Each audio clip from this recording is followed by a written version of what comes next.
One of the contributions made by Christianity is the criminalization of the practice of polygamy.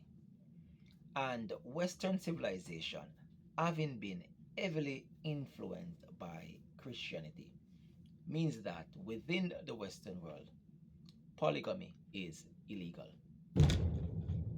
Now, what is polygamy? Polygamy is the practice of one man having multiple wives. And recently, a number of men, especially African American men, have been calling for the decriminalization of the practice of polygamy. And against this background, I believe it is very important for us to do an investigation, a sort of deep dive to uncover the negative implications of the practice of one man having multiple wives.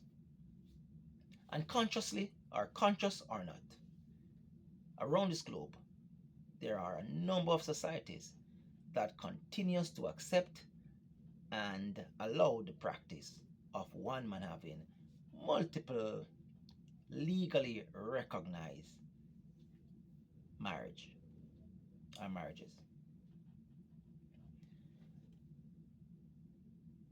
Between 1960 and 1980, a total of 1,231 societies were examined. It was uncovered that 588 of these societies frequently practice polygamy. Also, 453 of those societies infrequently practice polygamy. Only 186 of those societies examined were exclusively monogamous. Now, there ought to be a distinction to made, and that is the difference between societies which accepts polygamy and people within those societies who actually practice having multiple wives. We have seen that the vast majority of human beings are monogamous while having, to a certain degree, polygamous tendency. What do I mean by that? I mean that the vast majority of human beings on this planet want a relationship with one person, however they may on occasion engage in extramarital affairs. We look through the history of human beings on this planet, and the evidence suggests that only about 20% of human beings practice polygamy.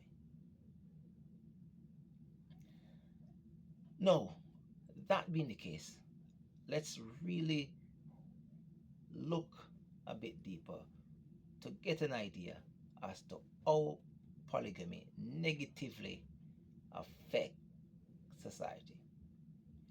Let us look, for example, considering there is an equal distribution of males and females within a population. Let's say that a number of men within those populations are allowed or encouraged to have multiple wives. Let's say these men, let's say 20% of these men decides to have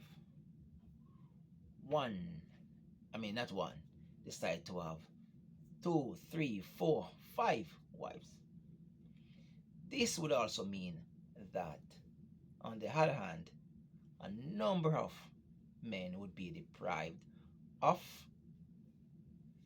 having a partner, and understand that one of the most important acquisition by a man is having a woman. Remember also that the first wars that were fought were not over lands, were not over wealth, were not over gold or oil, but over women. One of the most precarious positions that a society can find itself in is having a large number of its male population not having a romantic future. So it's not good if on occasion of some men or a group of men having multiple legally recognized wives, that these men are deprived of access to wife themselves. Polygamy also inflates and feed into female hypergamy. Again, for polygamy to exist, it takes more than just a man wanting to just becoming a slave to his own primal desire for sexual variety. It takes more than a man just wanting to have access to a number of women at the same time. For polygamy to exist, it means that those men would have had to have significant amount of resources and able to convince women that they are better off becoming the third wife, fourth wife, even fifth wife of a man with resources as opposed to the exclusive wife of another man. So it reduced the prospect of the nuclear family within a society, because it sends a message to women that a shortcut is to just find a man with resource as opposed to finding a partnership with an average man where you collaborate, cooperate, and build a family.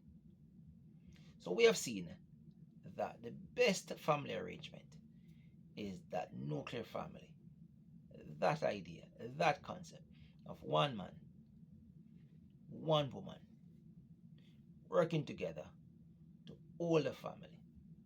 By no means the monogamous alternative is perfect. It comes with its own challenges. But in terms of the health